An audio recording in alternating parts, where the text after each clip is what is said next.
Nú ætlum við að ræða elítur, íslenskar elítur í stjórnmálum og bara á Íslandi. Ég heiti Oddný Eir og til mín kominn góður gestur, það Haukur Arnþórsson, stjórnsýslufræðingur sem skrifaði elítur og ættartengsl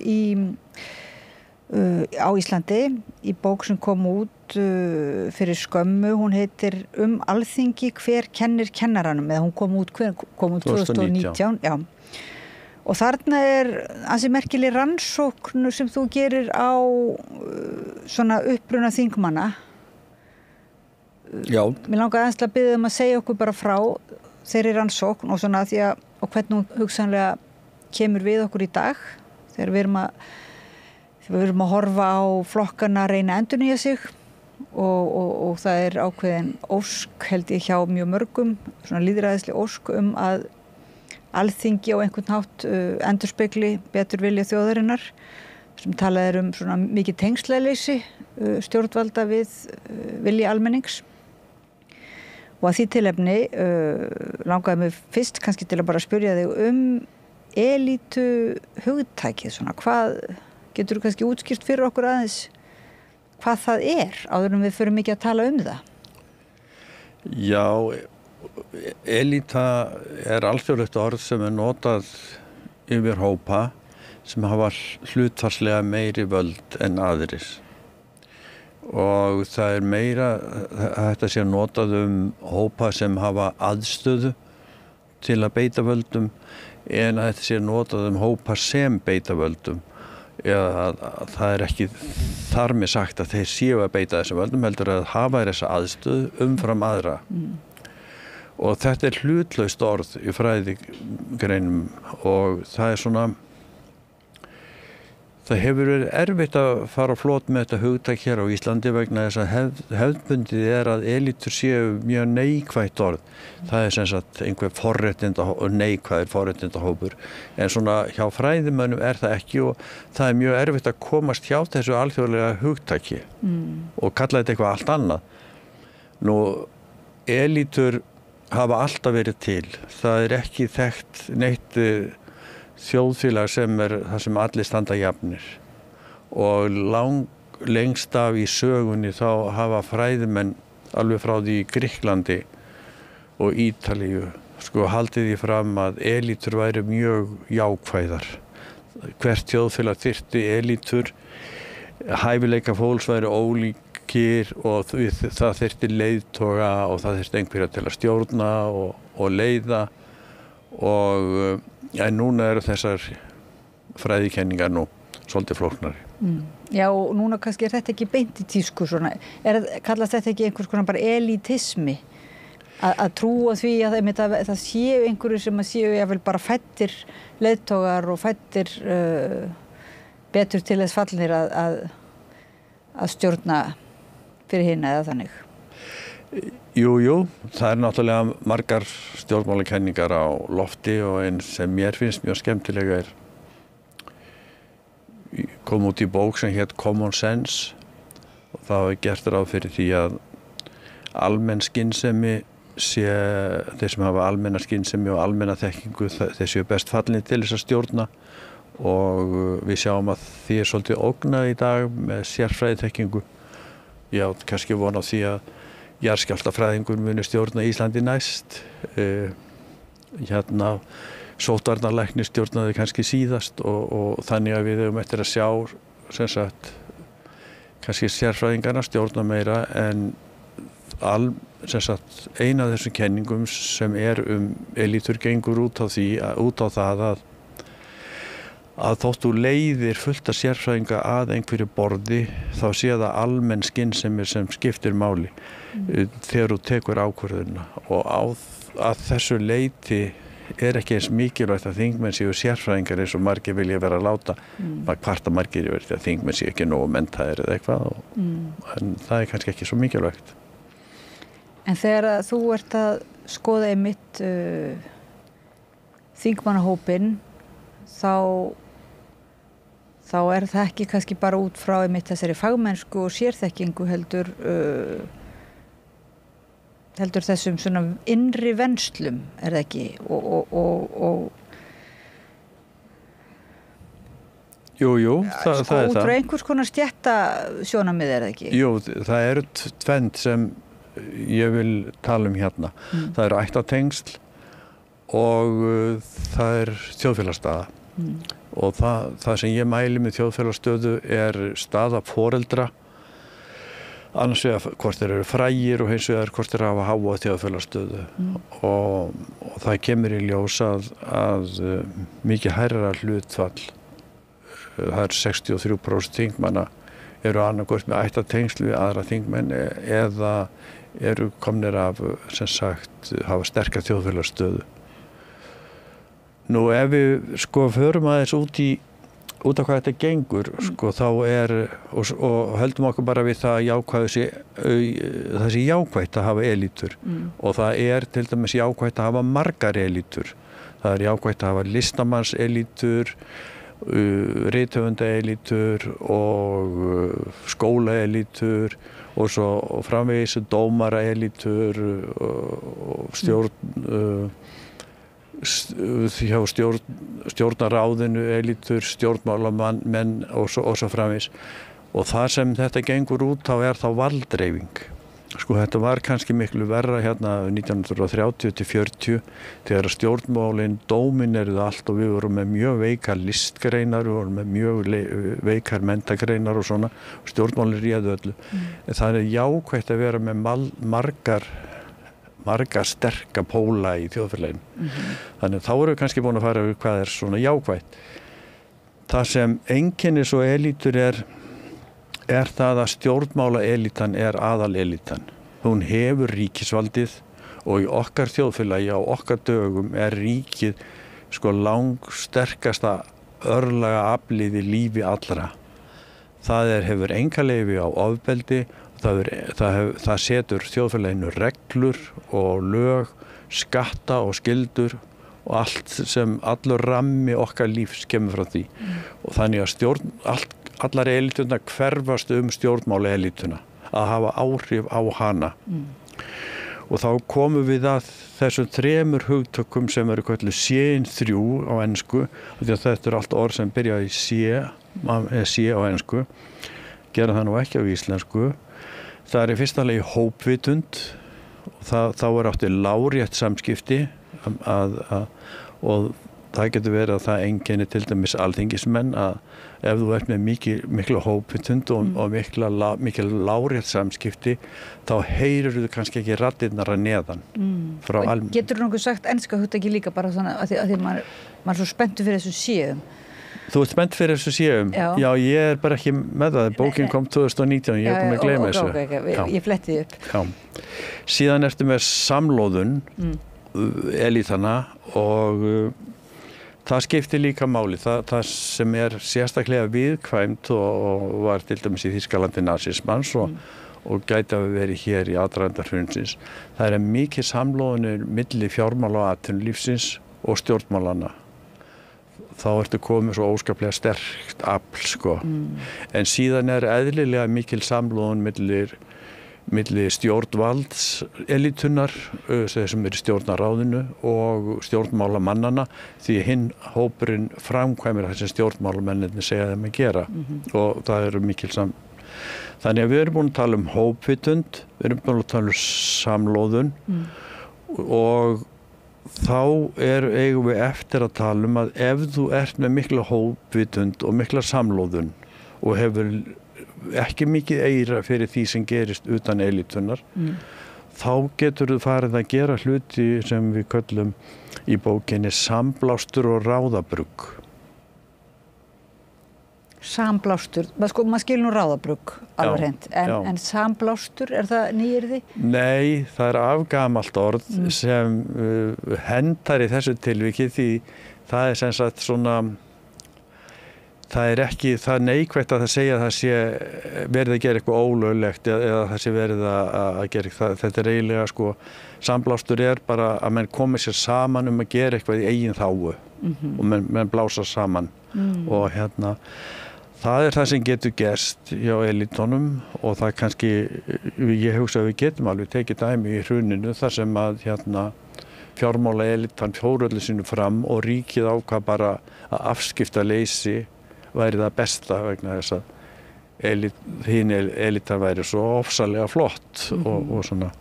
Þannig að þetta er ekki samtrygging, það er meira innan...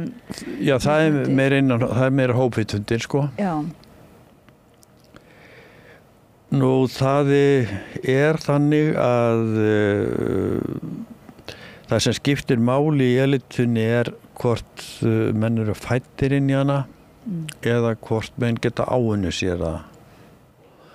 Þannig að ættartengslin eru alvarlegust og það eru margir sem segja, meðal annars íslenskir fræðimenn, að með aukinni menntun almennings þá trosni þessi gömlu ættarbönd sem styrkja sem hafa verið í elitunum og til dæmis konur komist áfram í menntun og það má hugsa sér það að þetta háa hlutfall kvenna í háskólanámi það skýrist af því að þetta er leiðin fyrir konur til þess að ná völdum í þjóðfélaginu, ná auknum völdum.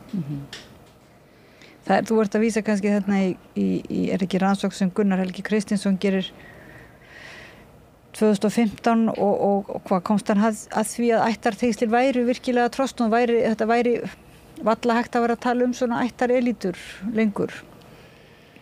Já, sko Ólafur Ragnar Grímsson gerir doktorsritgerð íslenska ættarveldi 1970 og hann tekur ættirnar frá 1800 til þess tíma og hann spáir því að þetta rakni nú upp á síðasta aldarfjórðungi síðustu aldar. Það heldur Gunnar Helgi gerist líka og Gunnar Helgi gerir síðan sína rannsókn 2015 og ég vann við hana, þannig að ég þekki hana og ég hafði hana á sömuleyti því að ég fékk leyfi til að birta ákveðna niðurstöður úr henni í bókinni minni og hann gerir grein 2016 þar sem að hann er að tala um einhvers konar fagleg fjölhyggja hafi tekið við og þá á að náttúrulega við að menntunina, fagmennskuna og fjölbreytnina, hún hafi leyst ættar samfélagið á hólmi. Það er hins vegar ekki mín rannsókn en ég tók í minni bók tekið fyrir gögn og gagnagrunni Alþingis. Já. Þau eru nákvæmlega skrifuð í gagnagrunn frá 1991 og ég tók fyrir frá 1991 til 2018. Já.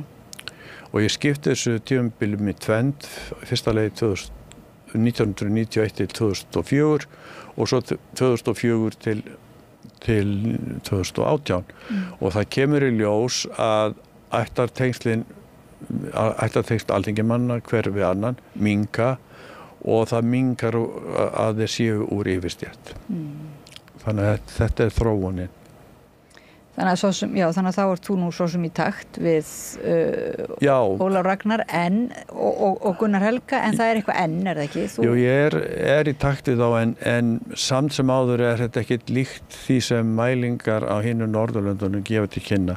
Við til dæmis erum með tölur, jafnvel gamlar tölur frá Svíþjóð sem segir að 28% þingmenn séu annarkvort úr hærri stétti eða úr ættarveldum og í Finnlandi er þetta 30%, þetta eru tölur frá 1990 Svíþjóð og 2006 frá Finnlandi, þetta eru gamla mælingar. Síðan erum við 2018 sko með 63% úr þessum hópum. Þannig að sko við erum með 39, við erum með 40 þingmenn úr þessum hópum af 63 sem eru með ættartengsl eða úr fjölskyldur sem eru með sterka félagslega stöðu meðan að þessi tveir hópar ætti að hafa 5 þingmenn en eru með 40. En bíddu, það eru 1918 eða það eru 2018? 2018, já. Þannig að þín rannsókn, það er ennþá 60 stór hluti. Já, það er ennþá stór hluti. Og þetta gerist mikið hjá okkur sko þannig að sama ættin á fólk aftur og aftur, börn þingmann að fara gjarnan á þing og svona. og sumir kippa sér ekki upp fyrir þetta og segja ég börn skósmið að verða skósmiðir og svona en þá erum við að tala að stjórnmálin eru allt annað en skósmíðar vegna þess að þetta eru fulltrúar almennings og þjóðfélagi verður fjölbreyttara og fjölbreyttara og þá hópurinn ekki vera fjölbreyttur og við erum með stjórnmálakenningar sem segja það er mikilvægara fyrir því að þú vill styrkja eigin hag að kjósa þingmann sem úr þínum hópi er með þína stéttastöðu en að kjósa þingmann úr yfirstétt sem segist ætla að vinna þínir stétt gagn. Þetta er til dæmis bandarískar teóríur þar sem segja bara að þú skalt frekar kjósa einn af þínum þó þú sért ekki sammála pólitískt en einhvern pólitískan fagugalla. Þannig að þetta skiptir máli úr hvaða hópum minn eru. Já, og þarna kannski þá komið skýringi líka á því af hverju við mjög mörg upplifum þetta svona hálfgerða eins og firringu hjá mörgum þeim sem eru svona í forsvari fyrir stjórnvöld og banka og stjórnvöld og svona þetta vald yfir okkar lífi þegar allum sem verið að segja að við höfum aldrei haft íslenska þjóðin hefur aldrei haft það betra og menn sé nú bara virkilega í góðum málum efnahagslega á meðan að sko, stór hluti að berjast í bökkum einhvern veginn að þarna þetta bara þessi hópa myndun, þetta raunverulega fólki sem lætur slíkt út úr sér fara það heyrir ekkert annað það raunverulega ekki í samræðu við fólk sem berst í bökkum. Það það kannski ekki, ég ætla ekki að fullyrða það en það gæti alveg verið það gæti alveg verið í samtali við þjóðfélagið og það kannski á sömu leyti en sko einn fræðimaður heldur því fram fræðimaður sem heitir Phillips og hefur skrifað tölvöldin stjórnmálamenn hann segir ekki aðeins komið stjórnmálamenn úr hærri lögum þjóðfélagsins heldur myndir kosningakerfið sem þeir setja sjálfir þannig að það hygli þeim og síðan kaupið þeir stuðning og ef þú talar íslenska kosningakerfi þá ég ætla ekki að segja hverju það hyglar en þá á þetta við og ef við tölum menn kaupið sér stuðning þá höfum við óþægilega mörg dæmi það og við erum utan alls konar hagsmuna tengsl og hagsmuna pot. Og hvernig finnst þér svona staðan ef við byrjum þig svona bara persónulega hvernig finnst þér staðan núna ef við horfum á þetta svona 3 hættur þarna samtryggingin og samblásturinn og hvernig finnst þér staðan á Alþingi núna eða bara í þjóðfélaginu þetta ekki náttúrulega bara Alþingi þetta ekki, þetta líka aðrar lykilstofnanir. Jú, mér finnst hópvitund hafa styrst gríðarlega á Alþingi með þessari núverandi stjórn þar að segja að það yfirleitt ekki mælt með því að hafa þjóðstjórn þar að segja stjórn úr öllum stjórnmálaflokkum nema mjög stuttan tíma en það sem gerist núna að stjórn lengst til hægri og lengst til vinstri situr á völdum en þú ert með sjónarmiðin frá jöðrónum og þú að semja og þá verður ekkert að lögum nema það sem sko alveg allir vilja og engin og það svo óskaplega margt stöðvað þannig það verður kyrstaða í þessu tilliti þegar þú ert komið með svona þjóðstjórn þá myndi ég geta álítað að þú væri með meiri hópvitund það væri hópvitundin sem réði ferðinni þú ætlar ekki að styggja andstæðinginn vegna þess að þið eru að vinna saman og við skiptum okkur ekkert af því hvað þjóðfélagi segir vegna þess að ef hann segir nei þá segir ég nei við þessu og svona þannig ég myndi halda að hópvitund væri sterk núna og ég hins vegar ekkert viss að samlóðun elítana sé sterkar en hefur verið það eru mjög margar sjálfstæðar elítur við erum með heilbrigðisstétta elítur við erum með kennara elítur ekki að kennara elítan neitt að halda púk upp á stjórnmálamennina og styðja það sem þeir segja menntamál en við erum náttúrulega sko með hefðbundið að landbúnaðar sjónarmiðin eða landbúnaðar elitan og ákveðni stjórnmálaflokkar hafa verið í varðstöðu fyrir hana, sjávarútvegurinn, ákveðnir hópar hafa verið í hafa verið í forsvari fyrir hana og svona. Þannig að við erum alveg með tengsl milli elita og Alþingi sem þau eru kannski ekkert verri en verið hefur, þau eru kannski bara minni. Ok. En nú kom þetta svona orð upp, eiginlega hafði ekkert verið mikið talað það fyrir forsetakosningarnar þegar var byrjað að tala það að það væri líka mér minnir að það verið menningar elitan styddi Katrínu og jafnvel fjármagns elitan, ég man ekki hvernig umræðan nákvæmlega var, en þá kom þetta virkilega sterkt upp, þetta elitu hugtak. Hvað fannst þér svona þá umræðu? Já, svo grein Auðar Jónsdóttur kom mér algjörlega óvart. Sko ég hélt ekki að það væri neitt út í þjóðfélaginu sem væri svona vel að sér fræðikenningar. En hún sem sagt rakti bara eliturnar. Þetta eru eliturnar í þjóðfélaginu. Þetta er menningin, þetta er stjórnmálin, þetta er stjórnsýslan og opinberir starfsmenn sko eins og kannski sóttvarnalæknir og lögreglufóringjar og svona, þeir töldu sér bara allt í lagi að þeir kæmu fram í sjónvarpi og styddu ákveðin kandidat. Þannig að eliturnar gengu allar fram og studdu Katrínu. Ég held að þetta hafi fellt hana. Og þessi grein hennar Katrín, Auðar Auðurinn sýnir fram á að þarna er samblástur og ráðabrugg milli elitana sem er þessi hætta að þarna slá þær sér saman sinn kandidat og það er þetta sem er meira en þjóðið þolir. Hún kýs svo bara þegar kemur að kjörborðinu þann kandidat sem er líklegastu til að fella fulltrúa elitana. Og mér fannst þessi grein alveg stórskemmtileg. Já, hún allavega kom miklu róti á umræðuna sko og sagði eitthvað sem einmitt var greinilega mjög tímabært að segja en það var nú eitthvað í henni líka sem að mönnum þótti mjög óvægið. Það sem hún kannski, nú man ég nú ekki alveg hvað, en það voru svona hún kannski, það var svolítið margt sem hún sagði, það var ekki bara þessi greining, heldur einmitt þetta menningarelítuna held ég sem að margir svöruðu sko, því að þótti það einhvern veginn óvægið og það væri ekki þar með sagt, þótt að menn stígu fram til stuðnings og þá væri ekki þar með sagt að það væri eitthvað ráðabrugg. Nei, sko menningarelitan var viðkvæm en það er nú alltaf þannig að það er sagt þegar að menn fara að gagnrýna eitthvað þá taka menn einhverja punkt og segja þarna gengur þessu langt, þarna gengur þessu langt. Það sem hefur oft verið gert af stjórnmálafóringjónum og almannatengslamönnum það er einhver látin ganga of langt, einhver einn sem gengur of langt og svo kemur greinin sem átt að koma upphálega og virðist vera sangjörn sem kemur á eftir. Þarna kemur hún bara með eina grein og með að fara að höggva í það að hún sé ósangjörn.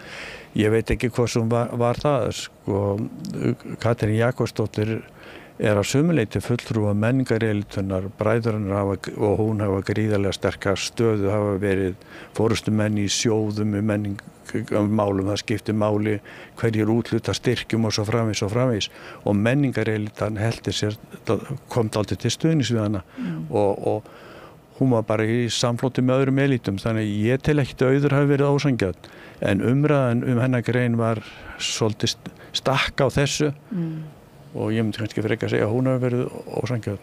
Mér langar svolítið mitt til þess að ræða þetta í framhaldinu ef einhverju fórst til þess að koma og ræða þetta, því ég held að þessi umræða sem var þarna í þessari spennu rétt fyrir kosningarnar, hún hafi, ég held að sé svolítið mikilvægt kannski bara að ræða þetta áfram. Mér finnst það, þegar kemur eitthvað upp þá má segja að þetta sé bara afgreitt mál en þarna var greinilega eitthvað sem að ég held við höfum rætt of lítið, af því við erum einhvern veginn annarkvort verður einhver skömm í því, eins og til dæmis var nú frekar nýverið búið að saka Auði að vera elita sem ritstjóri Heimildarinnar og hún var að hugsa að segja af sér eftir þær ásakanir og þannig að þá fór ég að hugsa þetta verður svona eins og skammarirði því þú tekur hérna fram í upphafi að þetta sé ekki skammarirði en þetta augljóslega var skammarirði og svona neikvætt og þess vegna einhvern veginn langaði mig kannski til þess að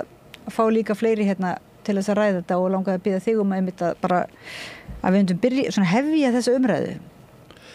Já, sko ég get nú bætt við einu, sko það er mjög margt fólk að koma fram núna og segjast af áhuga á því að fara í stjórnmálin, áhuga á því að komast á þing og sumt af því eða flest af því fólki virðist bara koma úr grasrótinni og þetta var alltaf verið svona að fólk kemur fram með nýjum flokkum og mín rannsókn sýndi að flokkarnir utan fjórflokksins að fólki sem kom þar, það var tengslalausara við ættarveldið og það var tengslalausara varðandi sterka þjóðfélagsstöðu og það voru meira konur og þessir hópar, þeir voru mun betur menntaðir en fulltrúa fjórflokksins.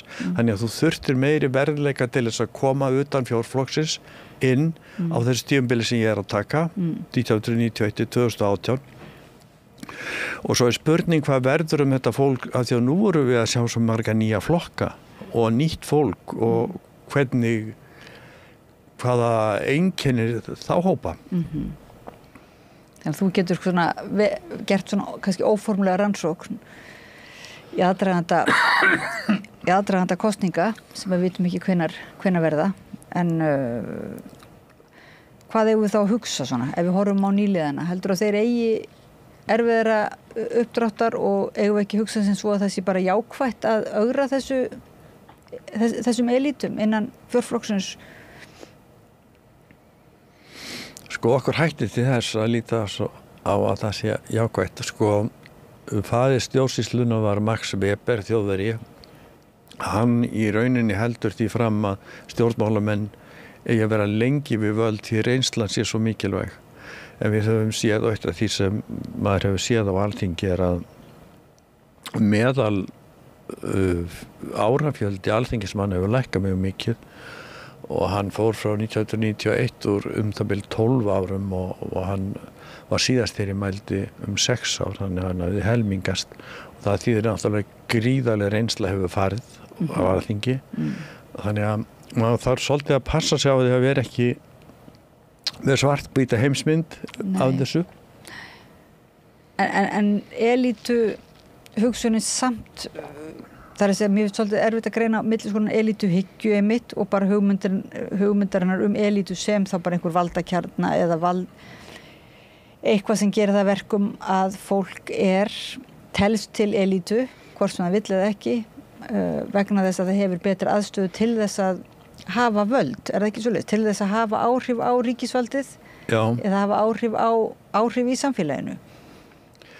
Jú, við verðum sennilega alltaf í samfélagi þar sem að einhverjir í aðstöðu til þess að hafa meiri áhrif en aðrir en þetta sem sagt aðalega spurning það hversu hratt endurnýjast og eins og þú varst að tala á það með stjórnmálumennina að þeir endurnýjast að það endurnýjast og það sé ekki fæddir inn í þær og líka hitt að þeir sé ekki ótengdar sko það má hugsa sér það ekki hægt að hugsa sér þjóðfélagar á elíta eins og ég legg áherslu að það jákvætt, það verður með margar elítur, það verður með margar toppa, það verður margir ólítir og það veldur valdreifingu og ef þessir hópar slá sér ekki saman sem ég hef ekki séð gerast nema í þessu eina dæmi sem við erum búin að tala þá það bara heilbrigðismerki á þjóðfélaginu.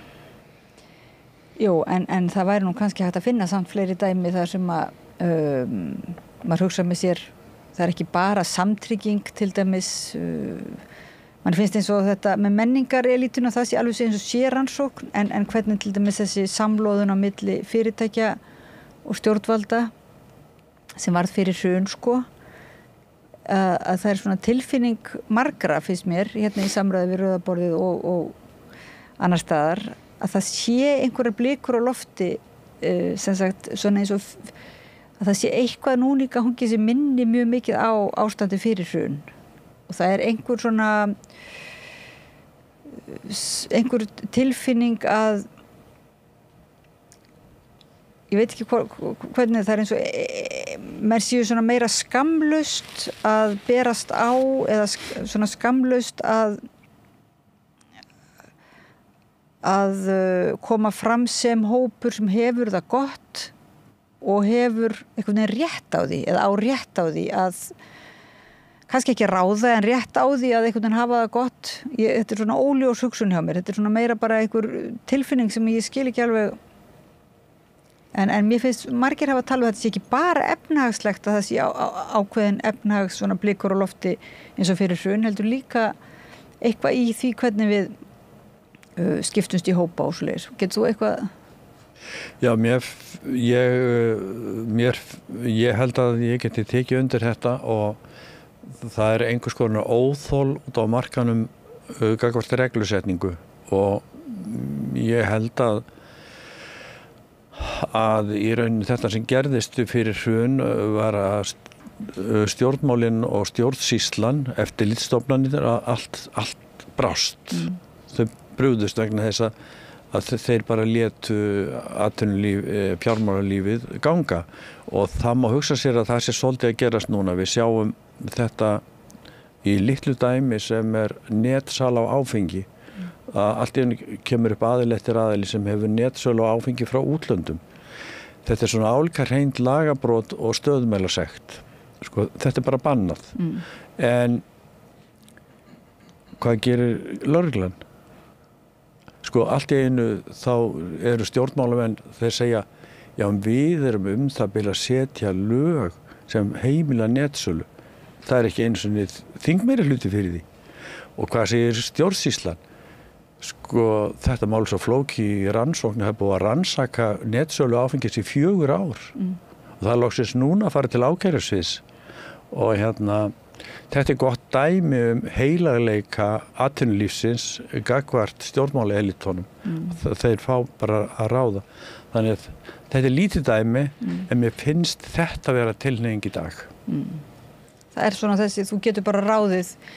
En hvað með peningana? Ef þú ert með nóga peninga líka, er það ekki, það er nú oft svolítið auðvaldið eða sko þessi til dæmis fólk sem er kannski ekki með mikil ættartengsl en er samt hefur aðstöðu, hefur tryggt sér einhverja valda aðstöðu með peningum. Svona sem talað er ekki svona þetta nýríka stéttin. Hvernig er hún á Íslandi núna, finnst þér? Ég hef svo sem ekki rannsakað það sko.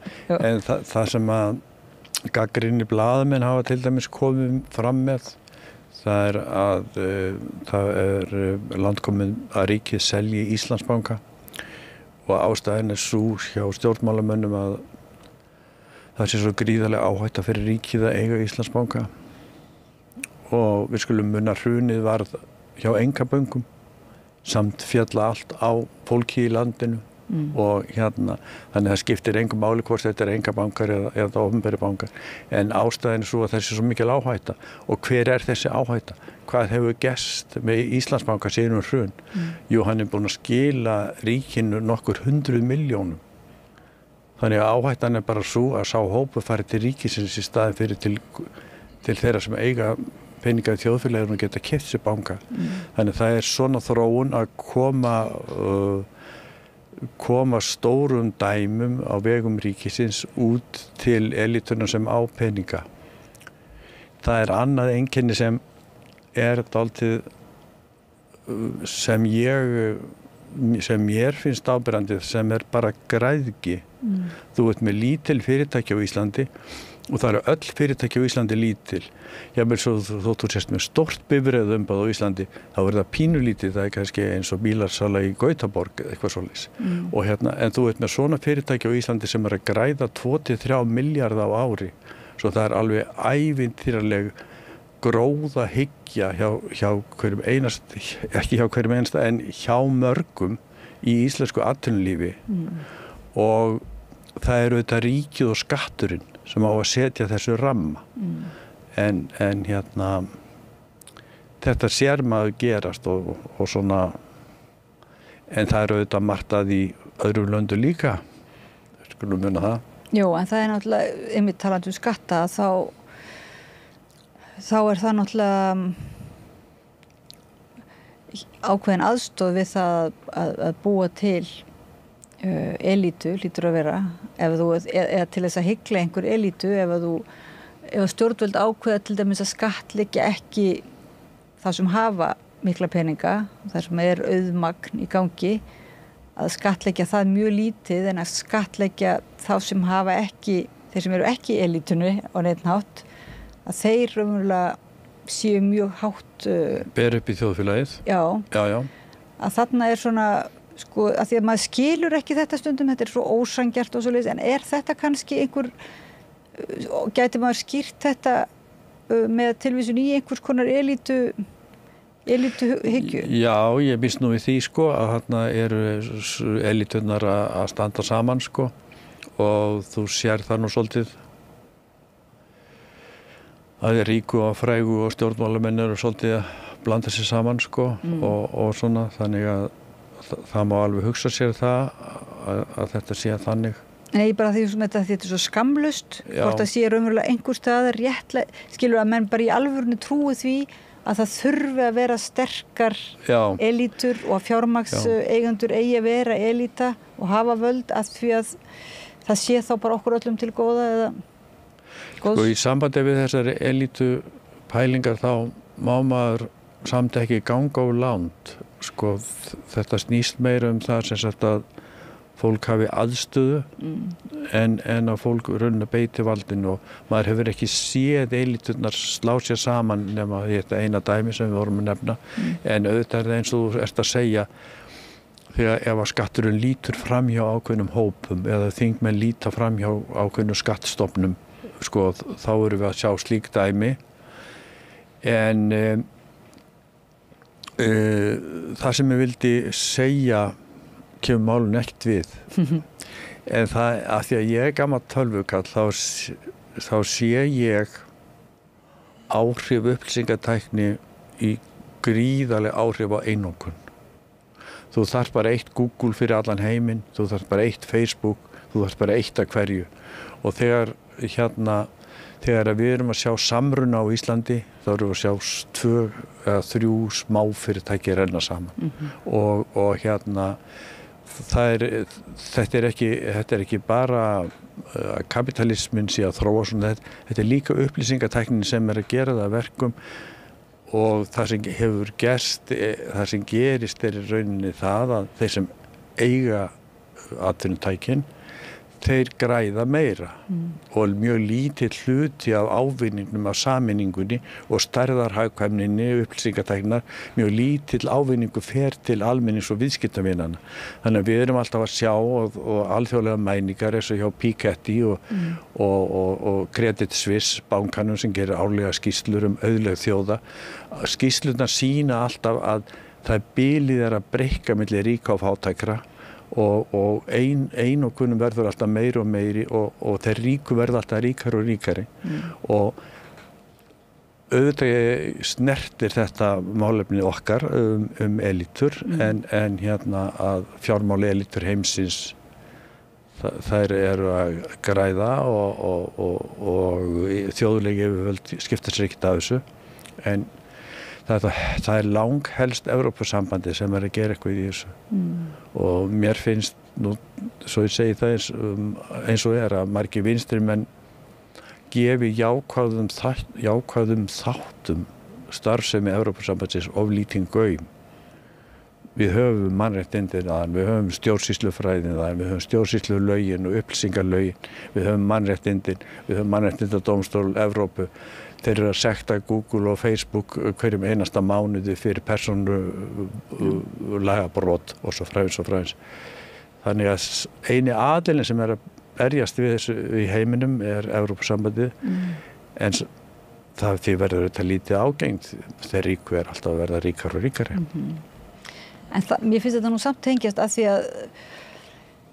því að þetta einhvern hátt sko hagfræðileg trú að það sé gott að vera stærra fyrirtæki já. og einokunni sé einhver leiti góð til þess að bjarga svona vera í stafni eða kjölfesta efnahagslífsins. Já, hún getur gefið bara lægra einingaverð, hreinlega. Hún getur verið góð, já. En hugsunin sé kannski líka svo að það sé að þar með fái þessi kannski fyrirtæki sko óþarflega mikið vald, að það sé svona, og virðingu og vald, af því að það sé þessi trú að þeir eigi þá jafnvel bara að ráða ferðin eða ákveða, þeir fái ákveða sjálfsákvörðunarrétt eða vald til þess að ákveða. Eins og þú segir, þegar það lítið eftirlit, af hverju svona lítið eftirlit, það eins og það sé einhvern veginn þessum stóru fyrirtækjum sé bara treyst fyrir því að hafa eftirlit með sjálfum sér og það þetta sem maður getur farið út í stjórnsýsluna og hagfræðin og allt svoleiðis en man bara dettur hans í hug líka þegar maður lesa bókina þína sko, þetta eitthvað svona finnst mér mikilvægt að átta sig á, þetta eitthvað gömul hugsun þetta jákvæða vald einhvers útfalins svolítið sem hefur þannig að og svo náttúrulega þegar að þetta eitt og svo líka til dæmis tölum upplýsingamiðlana eins og samskiptamiðlana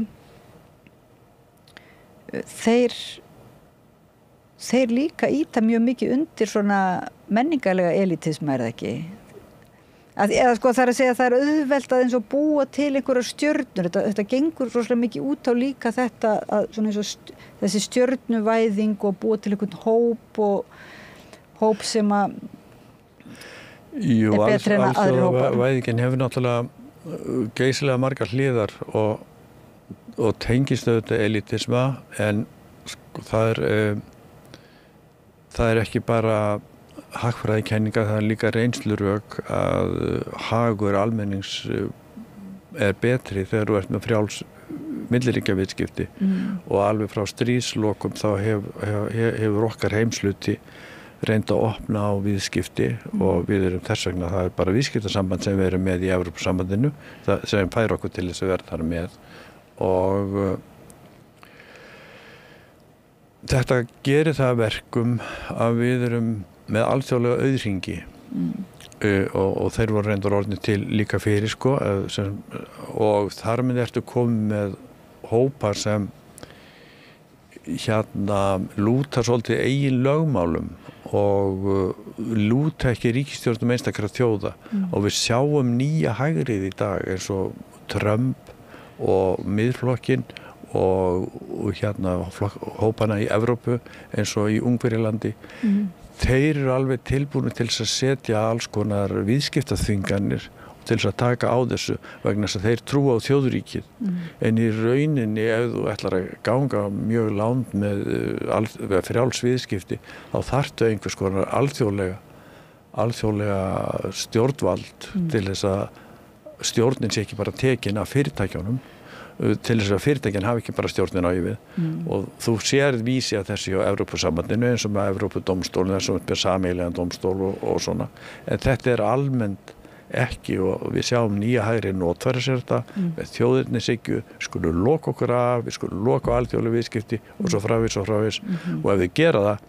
þá verðum við öll fátækari og það er það sem til dæmis Bandaríkin er að gera í loftslagsmálum að þeir eru búin að setja mjög mikla tolla á sólarsellur frá Kína og þeir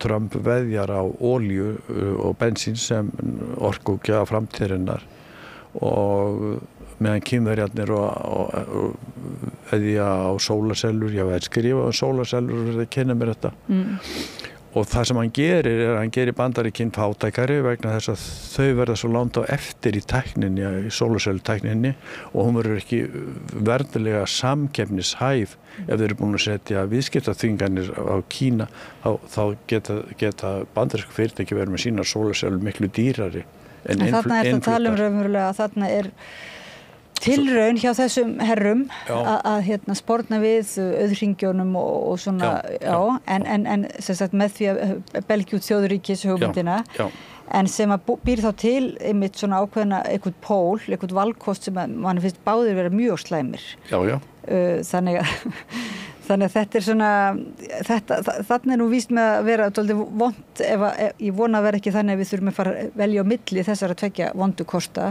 En þriðji og fjórði kosturinn eða einhver annar kostur væri þá að, eins og þú segir, vera með alþjóðlegar stofnanir, eftirlitsstofnanir sem að hafa einhverja burði til þess að setja þeim mörk þessum öðringjum sko, og hérna. Og þá vorum við komið með alþjóðlega stjórnmálamenn, þá vorum við komið með alþjóðlegar elítur og svona, og þannig að þá tökum við þetta upp úr Alþingi og íslensku elítunum og gerum þetta, og það svolítið til í Evrópu með Evrópusambandinu, og þá svolítið komið með alþjóðlega elítu fyrir utan þessa stóru hringa í heiminum sem eru þá. En einhvern veginn finnst manni að það sé svona svolítið þörf á einhvers konar annars konar alþjóðlega með fullir virðingu fyrir einmitt mjög mörgu góði í Evrópusambandinu þá sé svona svolítið nýjir tímar að það þurfi að bregðast við þessu alþjóðavæðingu. Sko við erum á mjög hættulegum stað, sko ég er komin á þann aldur, komin yfir 70. Ég get leitt að segja, ég veit ekkert hvernig að leysa þetta. Ég vissi það þegar ég var ungur, en ég veit ekki núna. Nei. Og hérna við höfum séð alþjóðastofnanir, hvort sem við erum að tala um Sameinuðu þjóðirnar eða alþjóðaheilbrigðisstofnunina eða fleiri stofnanir sem eiga að stjórna. Við erum með alþjóðasamstarf fiskveiðar í norður til vernduna fiskveiða, við erum alþjóðastofnanir allt. Og það getur verið töluverð spilling í öllu þessum og þær getur verið valdalausar. Og þannig að við höfum verið að búa til alþjóðlega apparöð til þess að stýra okkar sameiginlegu málum. Sumt virkar vel og annað, ég veit ég má ekki nefna að NATO virki vel af því að það vill enginn heyra það, en hérna sumt virkar bara mjög illa. Þannig að ég ætla að leyfa mér að segja að ég hef bara enga lausn á því sem við erum að tala um. En ég ætla að leyfa mér að segja það að við ég baði að koma svona til þess að bara eiginlega setja þetta elítu umræðin á dagskrá og virkaði svona frekar sakleysislegt umræðin, ekki sakleysislegt en svona mikilvægt en við erum alveg sko, við erum búin að vaða yfir mjög mörg erfið svið og kannski endum ekki á NATO. Mér langaði bara, maður fara eitt erfið svið áður en hættum. Það þetta með sko auðhringina og stílinn, svolítið svona eins og Bourdieu talaði þú veist, þeir sem eru valda elítur, þeir líka yfirleitt kalla til sín menningar elítu, tísku elítur, þannig að segja að þeir sem eru með völd, að þeir séu ekki bara í aðstöðu heldur einhvern veginn, séu þeir svolítið töff, á meðan þeir sem eru valdalausir séu púkalegir. Og það aðeins þetta sem mér finnst vera að gerast á Íslandi, allt í einu, af því eftir hrun manstu, þá var einhvern veginn allt í einu svona ákveðið leyfi til að vera bara sveitalegur og púkalegur og eða bara vera svona bara eins og mönnum sýndist aðeins. Og mann gerðu grína þessu svona staðlaða útliti sem kallaðist 2007 og þetta svona glamúr. Og þetta hefur mér aðeins fundist vera að koma aftur svona, maður tekur eftir því bara í skólunum. Hjá börnum sko. Já, það getur vel verið að sé þetta aldrei verra en verið hefur sko. Ég umgengst ekki þá hópa sko. Maður sér auðvitað sko hvernig netið notað til að skapa ímyndir en það auðvitað miklu öflugra verkfæri bara en verið hefur. Síðan sjáum við hvernig neyslusamfélagið var sko. Þegar ég var lítill átti ég einn bíl. Sko þegar ég kemur til barnanna minna þá barnaherbergi alltaf lítið það svo mikið drasl og svona neyslusamfélagið, þetta ekkert nýtt með neyslusamfélagið og þetta ekkert nýtt með ímyndarsmíðinni, þetta kannski tölvöld magnaðra. Þetta kannski allt að magnast upp og svo náttúrulega hafa þeir ríku og fínu og voldugu sennilega alltaf verið leitt tískuna og aðalatriði verið ekki bara láta forseta Íslands kaupa bíl hjá sér, heldur að láta þá sem eru ríkir og voldugir vera í merkjónum frá sér og svo frá þess. Þannig að þetta allt saman þekkt en kannski að magnast upp. Þannig við þurfum að vera vakandi fyrir elitisma á Íslandi og leyfa okkur bara að greina, alveg einmitt þú segir, ekkert vera þetta er ekki skammakrókur, elita, en bara getum leyft okkur að tala frjálslega um elítur og Endilega. Og þar með og skilja eitthvað þessi völd, þar sem að völdum misskipt á Íslandi, ég held að flestir séu sammála það og til þess að skilja svona hvernig við eigum að reyna að skipta þeim betur og þá kannski mikilvægt að skilja þessa aldagömlu elítuhugsun. En við fyrir mikið lengra í dag, köllum til fleiri og þú verður kannski með mér ef að þú nennir í framhaldinu. Reynum að aðeins að taka þetta fyrir jól. Haukur Arþórsson, stjórnsýslufræðingur, hjartans þakkir fyrir að koma og ræða elítur. Já, takk fyrir mig. Og hlustendum og áhorfendum þakka ég fyrir að fylgja okkur eftir út í djúpið og við höldum áfram að tala samfélagið og það sem skiptir máli eftir smástund. Með því að ganga í leigjendasamtökin styður þú baráttu leigjenda. Leigjendasamtökin eru fyrir öll þau sem vilja vinna að réttlæti og öryggi á húsnæðismarkaði. Leigjendasamtökin.is